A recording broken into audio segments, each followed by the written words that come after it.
देखिए यहाँ पर कार्बन यौगिकों के रासायनिक गुणधर्म, इसमें पहला दिया गया है दहन यानी कि कंबसन। सभी कार्बनिक यौगिक ऑक्सीजन में दहन पर कार्बन डाइऑक्साइड और जल वाष्प बनाते हैं। ये सबसे अच्छी बात ये बता दिए, जितने भी कार्बनिक यौगिक हैं सारे के सारे कार्बनिक यौगिक को जब ऑक्सीजन में दहन कराया जाएगा, जलाया जाएगा, तब कार्बन डाइऑक्साइड और जल बनेगा। और इस प्रक्रिया में उष्मा निकलती है, और उष्मा का मतलब हीट जनरेट होता है, और प्रकाश लाइट भी मुक्त होता है। ये अभिक्रिया दहन कहलाती है। और इसी कॉन्सेप्ट का यूज करते हुए हम लोग ठंडी में जलाते हैं तपता, यानी कि आग जब जलाते हैं तो वहां पर बैठकर तापते हैं, तो उसका रीजन यही तो होता है, दहनी तो प्रक्रिया होती है दहन वाली, उसमें लाइट भी होता है, हीट भी निकलता है, कार्बन डाइऑक्साइड गैस निकलती है धुआं के माध्यम से। और देखे होगे अगर कुछ वो जल टाइप सा बुलबुला निकलता है जल का, अगर थोड़ा सा वो मतलब सूखा नहीं है तो पूरी तरह से, तब की सिचुएशन ओके नरम है तो यहां पर देख सकते हैं कार्बन प्लस ऑक्सीजन ये बना CO2, कार्बन को ऑक्सीजन के संपर्क में जलाया गया, CO2 उष्मा एवं प्रकाश। मेथेन को ऑक्सीजन के संपर्क में जलाया गया, तब यहां बनता है carbon dioxide plus H2O plus उष्मा एवं प्रकाश। इसी तरह CH3CH2OH। अब ये किसका सूत्र है?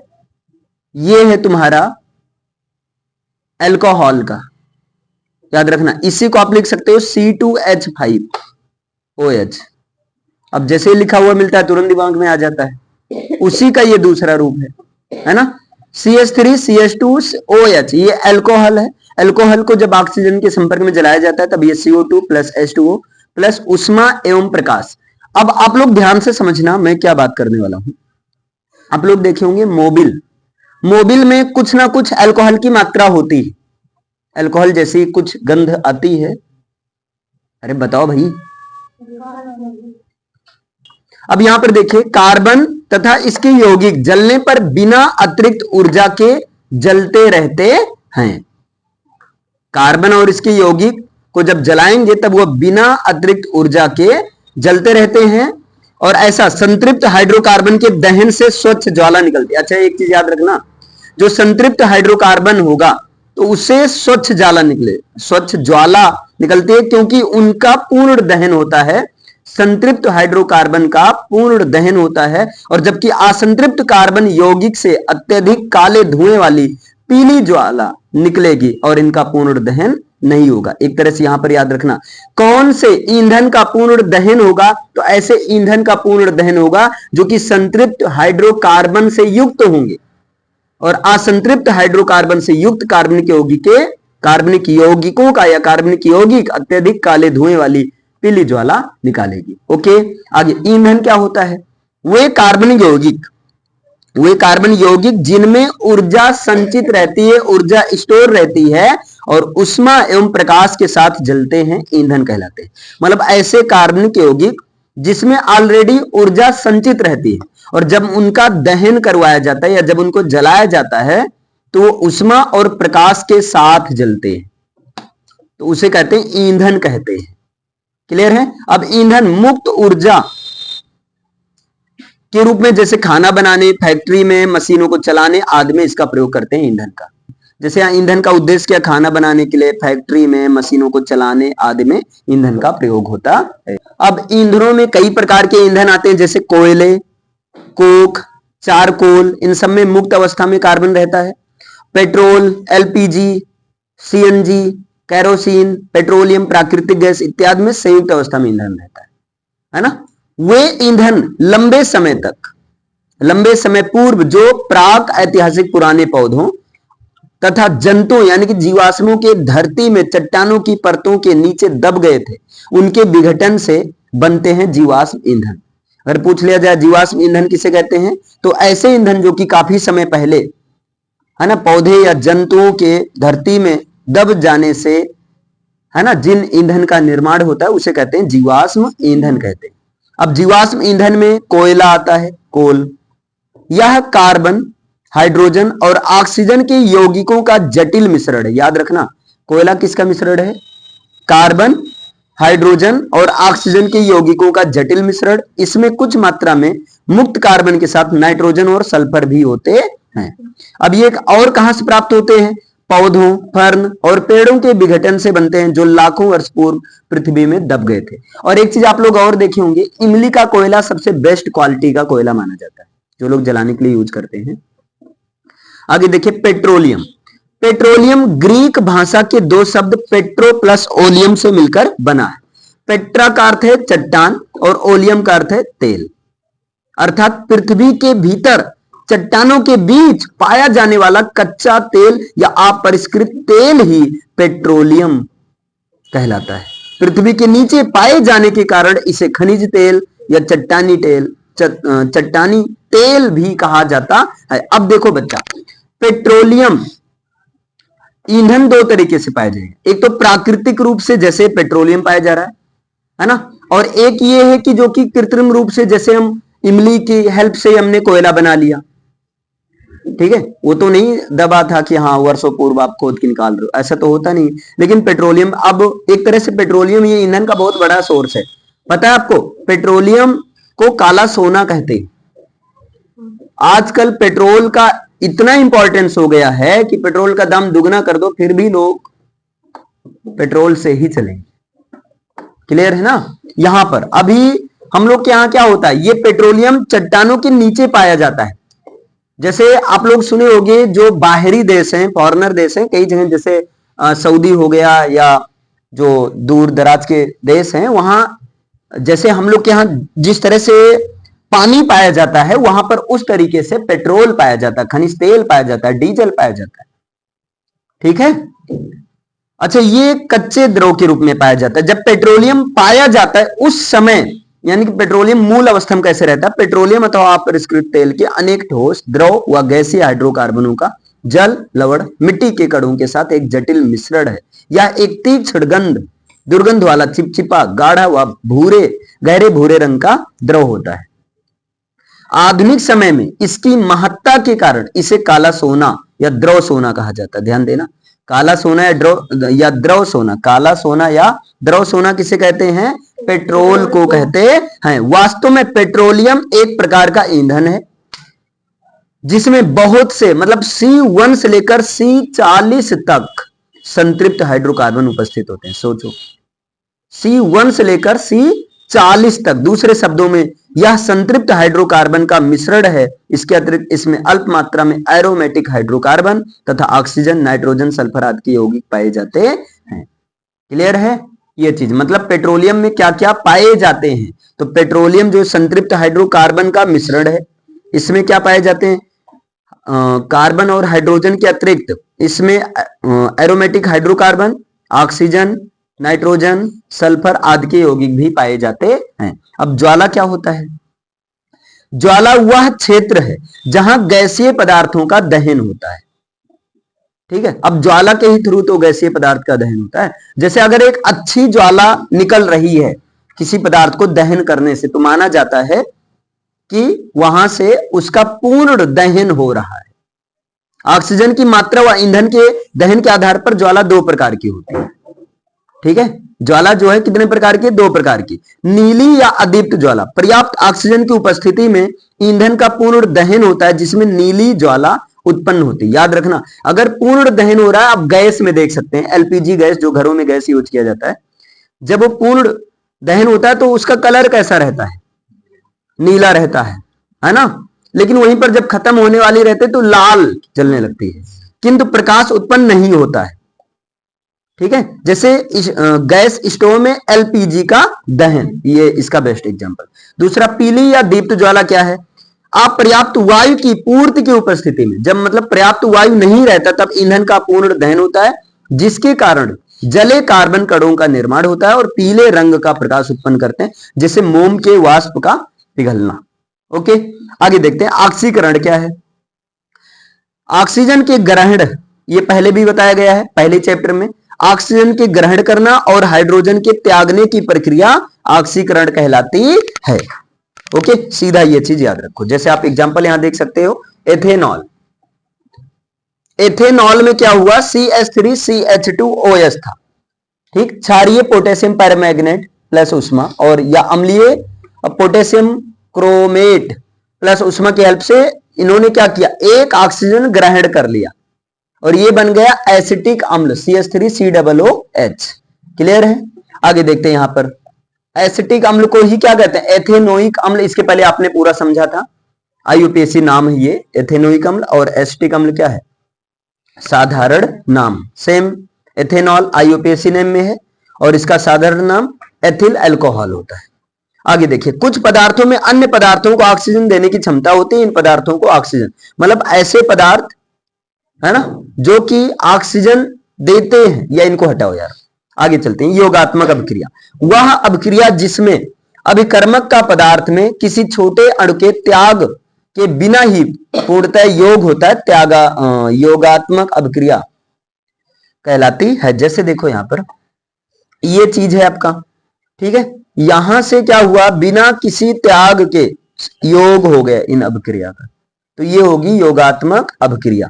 बाकी देखो, हो सकता है ये चीजें कम समझ में आ रही, कोई बात नहीं बच्चा, कुछ चीजें नहीं समझ में आती हैं, कुछ चीजें होती हैं कि उसको अलग से एक एक करके मतलब डिटेल से ही पढ़ने के बाद ही समझ में आती है। अब जैसे यहां पर हम एक तरह से सोच रहे हैं किताब की ही हेल्प से पढ़ा दिया जाए, जैसा कि अभी पढ़ाते हुए आए हैं पूरा, है ना। बाकी जब अभी अलग से पढ़ाया जाता है तो शायद इसी को अपनी लैंग्वेज में अलग तरीके से लिख लिख कर पूरा समझाया पढ़ाया जाता। क्लियर है। अभी का टारगेट है पहले ये पूरा चैप्टर कंप्लीट हो, बाकी कोई चीज नहीं समझ में आता है, अगर आवश्यकता लगेगा एग्जाम के point of view, exam point of view से इंपॉर्टेंट होगा तो उसको बताया जाएगा, है ना। देखिए, प्रतिस्थापन अभिक्रियाएं, वे अभिक्रियाएं जिनमें किसी कार्बनिक अणु के किसी एक या एक से अधिक परमाणु या परमाणु समूह का किसी अन्य परमाणु या परमाणु समूह के द्वारा प्रतिस्थापन हो जाता है। इसके पहले भी आपने पढ़ा था रासायनिक अभिक्रिया वाले चैप्टर में, प्रतिस्थापन अभिक्रियाएं कहलाती हैं। अब यहाँ क्लोरीनीकरण यानी कि क्लोरोनाइजेशन, हाइड्रोजन परमाणु के क्लोरीन परमाणुओं द्वारा प्रतिस्थापित होने की क्रिया को क्लोरीनीकरण कहते हैं। याद रखना, क्लोरीनीकरण किसे कहते हैं, तो क्लोरीनीकरण अभिक्रिया उसे कहते हैं जब हाइड्रोजन परमाणु के क्लोरीन परमाणु द्वारा विस्थापित होने की क्रिया को क्लोरोनाइजेशन कहते हैं। जैसे मेथेन की क्रिया सूर्य के धुंधले प्रकाश की उपस्थिति में क्लोरीन से कराने पर इसके एक एक करके चारों H परमाणु Cl द्वारा प्रतिस्थापित हो जाते हैं। देखो ये अभिक्रिया बड़ा इंपॉर्टेंट है, याद रख लेना। ये मेथेन है, मेथेन जब क्रिया करता है किससे, क्लोरीन से, क्लोरीन गैस से, तब ये बनता है, क्या बनता है, पहले मेथिल क्लोराइड यानी कि क्लोरोमेथेन, ये इसका IUPAC नेम है, और HCl निकलता है। फिर क्या होता है, क्लोरोमेथेन को अगर फिर से क्लोरीन से क्रिया कराया जाता है तब ये बन जाता है CH2Cl2 यानी कि मेथिलीन डाई क्लोराइड डाइक्लोरोमेथेन, और HCl निकलता है। हर केस में HCl निकलेगा। फिर अगेन इसको ले लो डाइक्लोरोमेथेन को, CH2Cl2 में Cl2 सब क्रिया कराएंगे तब ये बनेगा CHCl3 थ्रू नहीं भाई, सॉरी यार, CHCl3 यानी कि क्लोरोफॉर्म बनेगा। और एक चीज बताऊं, क्लोरोफॉर्म का ही यूज बेहोश करने के लिए यूज किया जाता है, यानी कि बेहोशी में क्लोरोफॉर्म का यूज किया जाता है। ट्राइक्लोरोमेथेन इसका IUPAC नेम है, HCl निकलता है। इसके बाद में क्या आता है, फिर क्लोरोफॉर्म का Cl2 से अभिक्रिया करा दिया जाता है, अगेन ये बन जाता है CCl4 कार्बन टेट्राक्लोराइड, आप लोग सुने होंगे कार्बन टेट्राक्लोराइड, है ना, टेट्राक्लोरोमेथेन, HCl हर केस में निकल रहा है। ओके, मेथेन की क्रिया क्लोरीन से सीधे सूर्य के प्रकाश में कराने पर विस्फोट के 7 कार्बन और हाइड्रोजन क्लोराइड गैस निकलती है। जैसे देखिए यहां ये है, क्या है, मेथेन, क्लोरीन से क्रिया कराया गया तब ये कार्बन निकल गया और यहां पर क्या बना, HCl बना। अब विस्फोट के 7 कार्बन, जैसे जब विस्फोट होगा तो एक तरह से धुआं टाइप का निकलेगा, तो वही चीज, क्लियर है। और इसके साथ में हाइड्रोजन क्लोराइड गैस बनाती है। एथिल अल्कोहल को कहते हैं एथेनॉल, दोनों में अंतर है। एथिल अल्कोहल साधारण नाम है और एथेनॉल क्या IUPAC नेम है। इसका अणु सूत्र होता है, याद करते रहना, C2H5OH, और इसका अणु भार क्या होता है, 46। 46 कैसे है, अणु भार का मतलब उसमें उपस्थित सभी तत्वों के परमाणु भार का योग। जैसे कार्बन का 12 होता है तो 12 दूना 24, ऑक्सीजन का 1 है तो 5 1 के 5, 24 5 कितना हो गया 29, और ये हाइड्रोजन का एक 29 एक 30 और ऑक्सीजन का 16, तो 30 और 16 46। अणुभार समझ में कैसे निकलेगा? अणुभार का मतलब उसमें उपस्थित परमाणु भार का योग, इसीलिए परमाणु भार 30 तक या 20 तक याद करवाया जाता है। आगे इसका संरचना सूत्र इस तरह से होगा। अब ये कैसे बनेगा ये सबको क्लियर है ना? ये देखो CH3 CH2OH, यहां CH3 CH2OH। आगे सामान्यतः एथिल अल्कोहल को ही अल्कोहल कहते हैं। इसमें OH समूह क्रियात्मक समूह होता है, यानी कि अल्कोहलीय समूह उपस्थित रहता है। ये कहां पाया जाता है? प्रकृति में सुगंधित तेलों और फलों के एस्टरों के रूप में उपस्थित रहता है। ये स्टार्च युक्त अनाजों से पाया जाता है, इसलिए ऐसे अनाजों जो कि स्टार्च युक्त होते हैं उनका यूज जो है शराब बनाने के लिए यूज किया जाता है, अन अल्कोहल कहलाता है। इसलिए शराब का ये मुख्य अवयव होता है, इसे स्पिरिट ऑफ वाइन भी कहा जाता है। क्लियर है? निर्माण कैसे होता है? शीरा के किण्वन से अल्कोहल को प्राप्त किया जाता है, जिसे गन्ने के रस से प्राप्त होता है। शर्करा को रख दिया जाता है, सड़ता गलता है, शीरा बनता है। शीरा में ईस्ट वगैरह कुछ आते हैं, खाते पीते हैं, बन जाता है एथेनॉल। बहुत गंदगी के साथ बनता है शराब। आगे देखिए भौतिक गुण इसका क्या है? ये एक रंगहीन होता है, ज्वलनशील द्रव होता है ना? एथिल अल्कोहल क्या है? रंगहीन है, ज्वलनशील द्रव है। ठीक, इसका क्वथनांक होता है 78.1 डिग्री सेल्सियस और इसका अपेक्षिक घनत्व होता है 0.789। इसमें एक विशेष गंध होती है, इसी गंध के वजह से दारू पीने वाले लोग फंस जाते हैं, छिपा नहीं पाते हैं, है ना? और ये स्वाद में तीखा होता है, सबके बस की बात नहीं पीना, बहुत तीखा होता है, मैंने चेक किया थोड़ा सा। यह एक आर्द्रता ग्राही द्रव है, नहीं सही है, बहुत तीखा होता है। ठीक, आर्द्रता ग्राही द्रव है और एक उत्तम उद्दीपक यानी कि स्टिम्युलेंट के रूप में होता है। उद्दीपक मतलब पीने के बाद एकदम एनर्जी, ऐसा लगेगा बस भाई राजा वाली फीलिंग आ गई, है ना? एकदम जो है। मैंने क्या किया, एक बार मैं लाया था इसको, जैसे बहुत ज्यादा जुकाम उखाम नहीं सही हो रहा तो थोड़ा सा पी लो, ऐसा लोग कहते थे।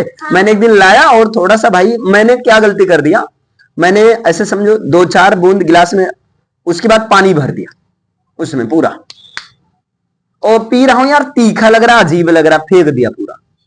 मतलब पूरा नहीं लाया था। अब ये मैं सोचना 70 वाली में लाया था, मैंने भीख मांगा था, एक भैया थे, उनसे कहा भाई थोड़ा सा दे देना, मैं भी चेक करूं, हो सकता है जुकाम ये सर्दी सही हो जाए। उसके बाद मैंने छुआ भी नहीं, हम कहे यार ये बेकार है, पैसा का वेस्टिंग है ना? ये उदासीन होता है, मतलब पीएच मान ना तो 7 ही होता है ना? 7 से कम नहीं होता है, 7 से ज्यादा नहीं होता, बिल्कुल एकदम बरोबर 7 ही होता है। ओके, आगे देखिए रासायनिक गुण। क्षार धातुओं से क्रिया करता है, जैसे ये देखो, ये सोडियम क्षार धातु है। सोडियम से जब ये क्रिया करता है तब ये क्या बनाता है? हाइड्रोजन गैस निकाल देता है, हाइड्रोजन गैस निकाल देता है। और एथिल अल्कोहल जब सोडियम से क्रिया करता है तब ये बनता है सोडियम एथॉक्साइड, सोडियम एथॉक्साइड, ये C2H5, और यहां प्लस हाइड्रोजन गैस निकाल देता है। कुछ नहीं याद हो तो सूत्र याद कर लो, कुछ तो याद कर लो। आगे देखें, सांद्र सल्फ्यूरिक अम्ल से क्रिया। अब इसमें ये देखो, ये क्या है? अरे अल्कोहल है। अल्कोहल जब H2SO4 से क्रिया करेगा तब ये देखो, ये बनाए हैं OH, अल्कोहल का OH और इसका H, ये दोनों मिलकर H2O बना लेगा और इधर बनेगा एथिल हाइड्रोजन सल्फेट, यानी कि C2H5HSO4। फिर क्या होगा? एथिल हाइड्रोजन सल्फेट को अगेन, है ना, अगेन इसमें खुरापात किया गया, इसे एथिल अल्कोहल से C2H5OH से, तब ये फाइनली बनता है डाई एथिल ईथर बनता है। C2H5 मैंने बताया था जो ईथर का होता है ये क्रियात्मक समूह होता है, इसके पहले R रहता है, इसके बाद में भी R रहता है, ये पहचान है ईथर का, ध्यान देना। R का मतलब एल्किल वाला, तो यहां देखो C2H5, ये क्या एथिल, ये एथिल, तो एथिल एथिल 2 एथिल यानी कि डाई एथिल, और O दिखाता है ईथर, डाई एथिल ईथर, और यहां H2SO4। क्लियर है? आगे यहां पर देखिए इसका उपयोग कहां किया जाता है, तो मेथिलीकृत स्प्रिट बनाने में, पेंट सल्फर आयोडीन गोंद आदि के विलायक के रूप में, chloral chloroform iodoform ether ethylene acetaldehyde acetic अम्ल आदि के निर्माण में, अल्कोहल ये पेय पदार्थ मतलब मदिरा बनाने में, ठीक है, इसको मधु भी कहते हैं। और मधु और शाला मतलब घर, तो मधुशाला, मधुशाला लोग पीकर एकदम साले की बात करने लगते हैं, है ना। मोटर व हवाई जहाजों के ईंधन के रूप में, याद रखना, मोटर और हवाई जहाज के ईंधन के रूप में इसका उपयोग किया जाता है। पारदर्शक साबुन, इत्र और अन्य सुगंधित सौंदर्य प्रसाधन के रूप में भी होता है, मेकअप में भी होता है। एथिल अल्कोहल का उपयोग जीवों के परिरक्षण में भी किया जाता है। यहां पर देखिए सजीव प्राणियों पर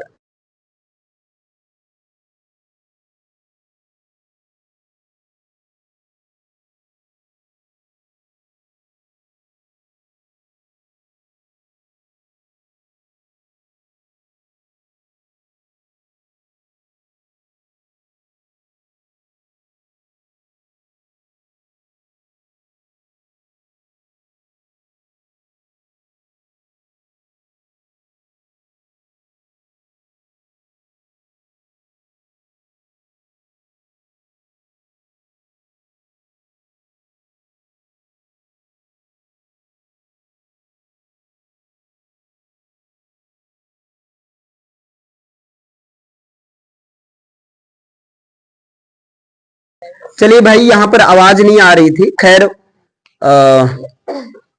अच्छी चीजों के बारे में जब बताया जाता है ना, तब यही प्रॉब्लम होता है। देखिए यहां पर फिर से देखिए, जब अधिक मात्रा में एथेनॉल का सेवन किया जाता है तो इससे उपापचयी प्रक्रिया धीमी हो जाती है और केंद्रीय तंत्र का तंत्र कमजोर हो जाता है।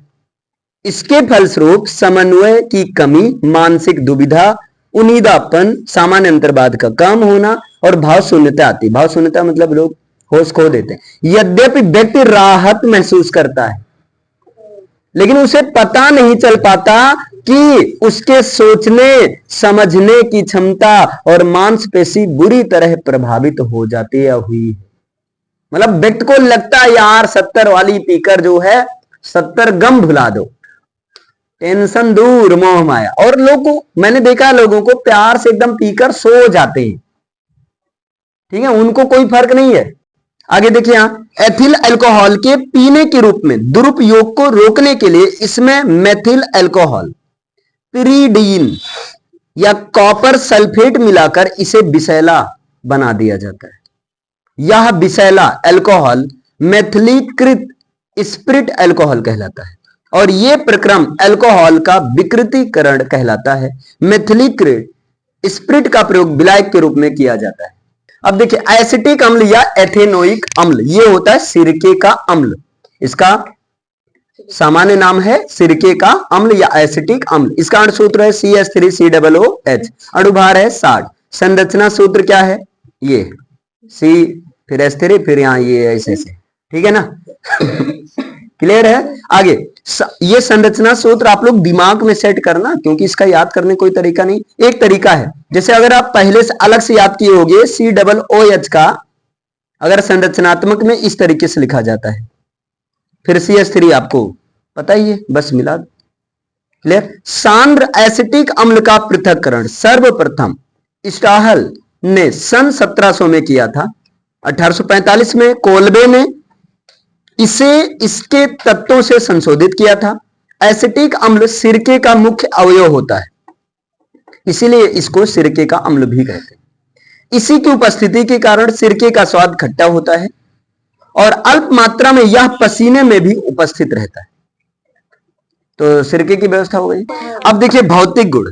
सिरका रंगहीन मतलब एसिटिक अम्ल, रंगहीन सिरके जैसी तीक्ष्ण गंध वाला संचारक द्रव। ये जल में और कार्बनिक विलायकों में विलेय है, घुलनशील है, क्योंकि अंतराणुक H बंध के कारण। यह जल से भारी होता है और इसका अपेक्षिक घनत्व 1.045 ग्राम प्रति मिलीलीटर होता है। इसका क्वथनांक होता है 118 डिग्री सेल्सियस और हिमांक होता है 16.5 डिग्री सेल्सियस। 16.5 डिग्री सेल्सियस पर यह क्या हो जाता है, जम जाता है। सर्दी में किसी को सिरका खाते हुए नहीं सुना। आगे रासायनिक गुण।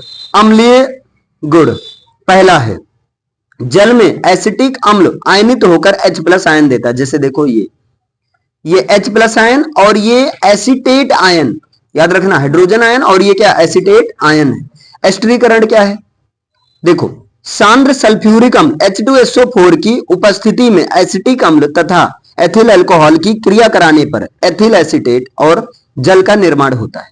इस क्रिया को एस्टरीकरण तथा निर्मित एथिल एसीटेट यौगिक को एस्टर कहते हैं। जैसे देखो, सिरका है CH3COOH, ethyl alcohol C2H5OH, सांद्र H2SO4 की उपस्थिति में क्रिया किया, तब यहां का OH यहां का H दोनों मिलकर बन गया जल और बाकी सब लोग मिल गए CH3COOC2H5।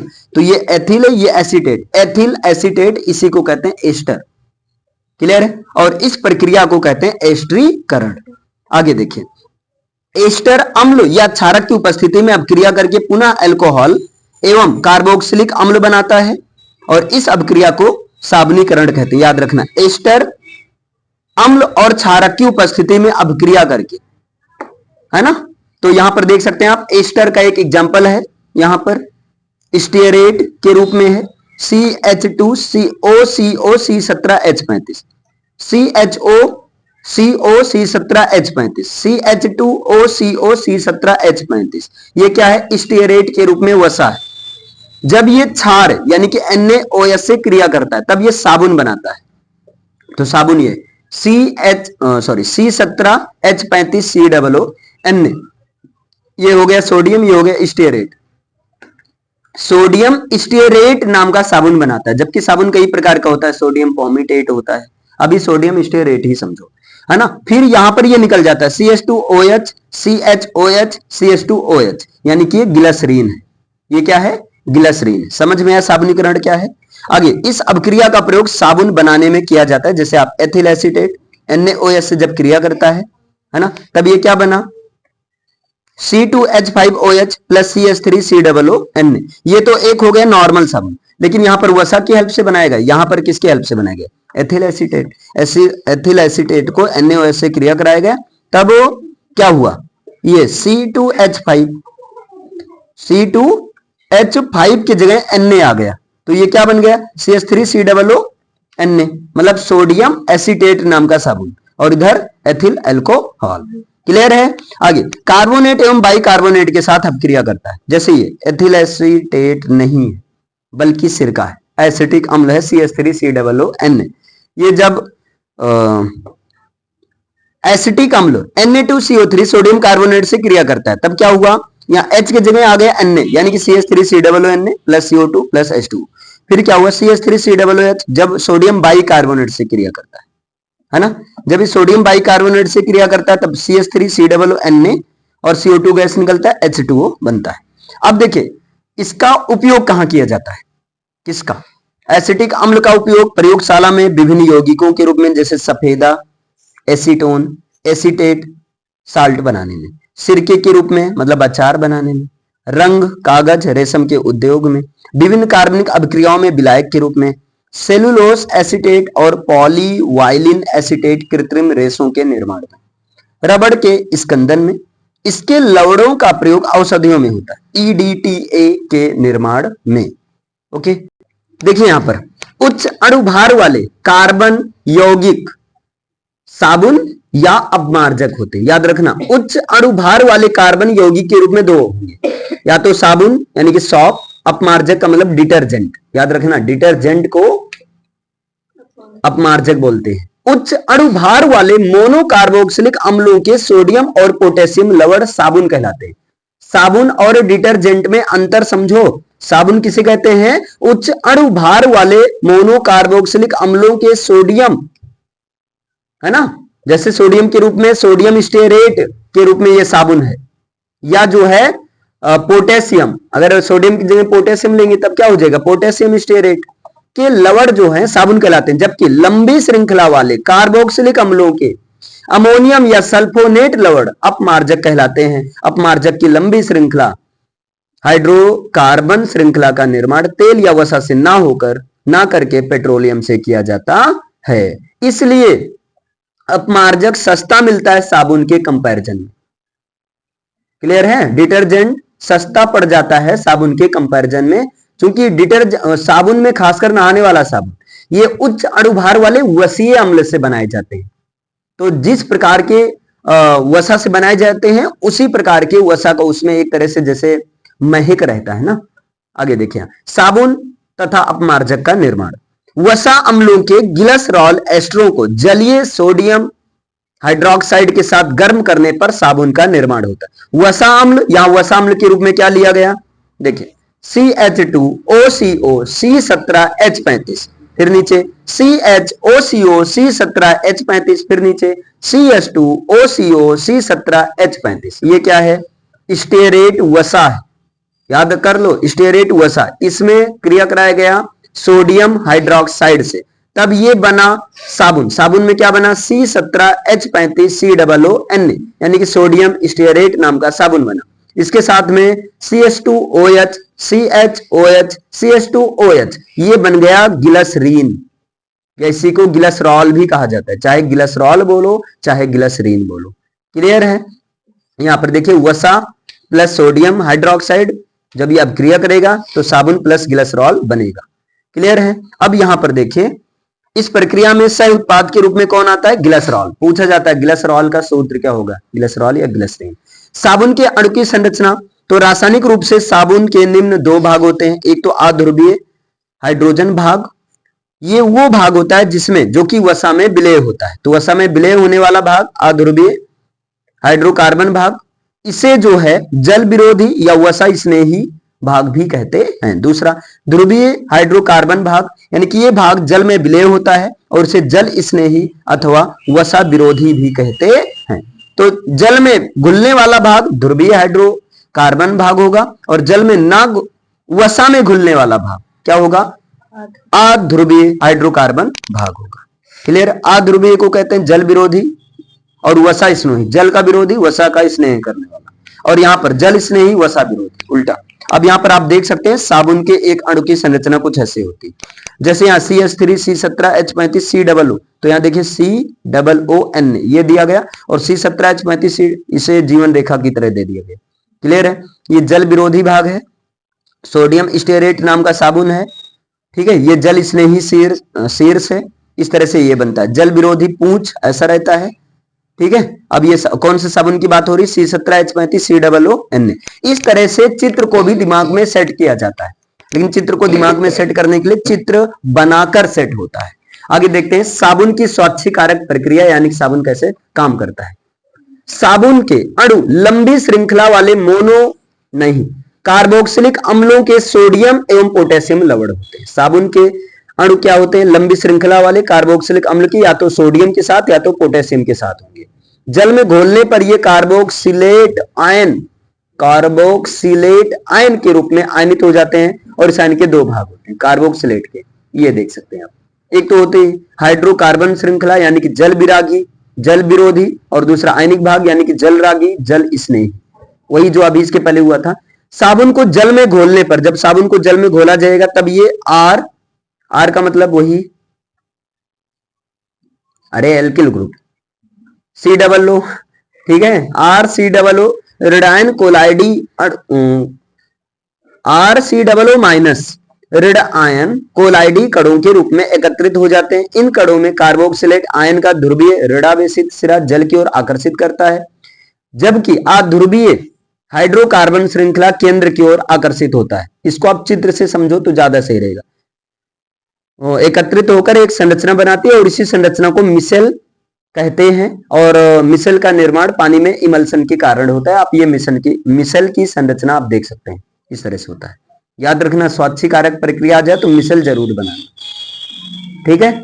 जब साबुन का यह इमल्सन धूल मैल आदि के संपर्क में आता है, मतलब जब साबुन का पानी में घोल किसके संपर्क में आता है, धूल मैल आदि के संपर्क में आता है, तो इनके कण मिसेल के केंद्र में समा जाते हैं, जाकर यहां पर जमा हो जाते हैं। इस प्रकार साबुन का मिसेल मैल के पानी में घुलने में सहायता करता है, जिससे इनकी कपड़े पर पकड़ कमजोर हो जाती है, और पानी से धोने पर यह मिसेल गंदगी मैल तेल आदि के को साथ लेकर पानी के साथ बाहर निकल जाते हैं, और इससे हमारे कपड़े साफ हो जाते हैं। आप लोग देखे होंगे जब कपड़े की धुलाई मां नहीं करती बल्कि उनका बेटा या बेटी करती, खासकर लड़के जब करते हैं, तो एक जींस को धुलने के लिए कम से कम 3-4 बाल्टी पानी का यूज करते हैं। मतलब वो तब तक धुलते रहते हैं जब तक कि उसमें से वो जो साबुन का फेना निकलना बंद नहीं हो जाता है। देखे होगे। तो क्यों, इसका भी रीजन है। अगर आप अच्छे से कपड़ा, आपने कितना भी अच्छे से धुला, अगर अच्छे से आप उसको पानी में, है ना, धुल नहीं रहे हो, तब भी उस पर गंदगी जमी रह जाती। क्यों, यही रीजन है, क्योंकि केंद्र में जमा हो जाता है। तो पानी से जितना आप धुलकर उसे निकालोगे, क्या होता है, वो मैल गंदगी बाहर निकल जाती है। वहीं पर आपने कपड़ा खूब अच्छे से मेहनत किया, आपने एक पानी धुला, दो में धुला, मान लो आपने निरमा की मात्रा ज्यादा कर दिया है, आप 3 पानी धुले, क्लियर है, लेकिन उसके बावजूद उसमें पूरा मिसल जैसी संरचना बन गई। अच्छा, निरमा की मात्रा ज्यादा हो जाने से क्या होता है, पॉसिबिलिटी ज्यादा हो जाती है कि कपड़े जल्दी साफ हो जाएंगे, लेकिन उसकी धुलाई के लिए पानी की मात्रा ज्यादा करनी है। निरमा ज्यादा हो गया, कपड़े जल्दी साफ तो हो गए, मिसल की संरचना बन गई, लेकिन अगर आपने कम पानी से धुला या धुलने में आपने कंजूसी किया, तब भैया समझ लो फिर सब पोपट हो जाएगा। क्लियर, यही वजह है कि बार बार। इसके अतिरिक्त साबुन से प्राप्त धात्विक आयन जल में घुलकर इसके पृष्ठ तनाव को कम कर देते हैं। सबसे बड़ी बात यही होता है, पृष्ठ तनाव को कम करते हैं, जिस कारण साबुन का कोलाइडी विलयन इमल्सन कपड़ों पर सरलता से फैल जाता है। और जब सरलता से फैल जाता है तो भैया क्या होगा, मैल को अवशोषित करके बाहर निकाल देता है और पानी के साथ बाहर निकाल देता है। मैल हमेशा पानी के साथ ही बाहर निकलती है, याद रखना। आगे यहां साबुन की सीमाएं, साबुन को कठोर जल में प्रयोग नहीं किया जा सकता है, क्योंकि कठोर जल में उपस्थित कैल्शियम और मैग्नीशियम आयन साबुन के साथ धुंधला सफेद अवक्षेप बनाते हैं। आगे देखिए नेक्स्ट, भारी जल का, आगे देखिए यहां पर इसमें क्या होता है, ये क्लियर हुआ। अब साबुन जलीय विलयन में प्रयुक्त नहीं किए जा सकते हैं, साबुन जलीय विलयन में भी प्रयुक्त नहीं किए जा सकते, क्योंकि अम्लों के साथ अविलीय वसीय अम्ल अवक्षेपित हो जाते हैं, जो कपड़े को क्षति पहुंचाते हैं और शोधन प्रक्रिया को बाधित करते हैं। ये हो गया साबुन, ये हो गया कठोर जल में कैल्शियम या मैग्नीशियम। जब ऐसा होता है तब उस पर एक सफेद धुंधला अवक्षेप बना देता है, कैल्शियम और मैग्नीशियम के वजह से बन जाता है। साबुन से अधिक अपमार्जक के लाभ, मतलब साबुन से ज्यादा किसका यूज किया जाता है, कपड़े धोने के लिए किसका यूज किया जाता है, अपमार्जक यानी कि डिटर्जेंट का यूज किया जाता है। क्यों, देखिए साबुन की अपेक्षा अपमार्जक के अधिक लाभ हैं, जो कि निम्नलिखित है। पहला, कृत्रिम अपमार्जकों के निर्माण के लिए वनस्पति तेल या वसा की आवश्यकता नहीं होती। ये मानव खपत में तेल तथा वसा की बचत में सहायता करते हैं और इस वजह से अपमार्जक यानी कि डिटर्जेंट सस्ता मिल जाता है। अपमार्जकों का प्रयोग कठोर जल के साथ किया जाता है, क्योंकि कठोर जल के साथ साबुन का प्रयोग नहीं किया जा सकता है। तो अपमार्जक डिटर्जेंट का प्रयोग खासकर कठोर जल के साथ किया जाता है। खैर कौन ये देखता है, जहां जो आवश्यकता थी वही यूज करता है। क्लियर है, समझ में आया। तो ये चैप्टर आपका पूरा कंप्लीट होता है और 5 क्वेश्चन है, ये आप लोगों को कमेंट में बताना है।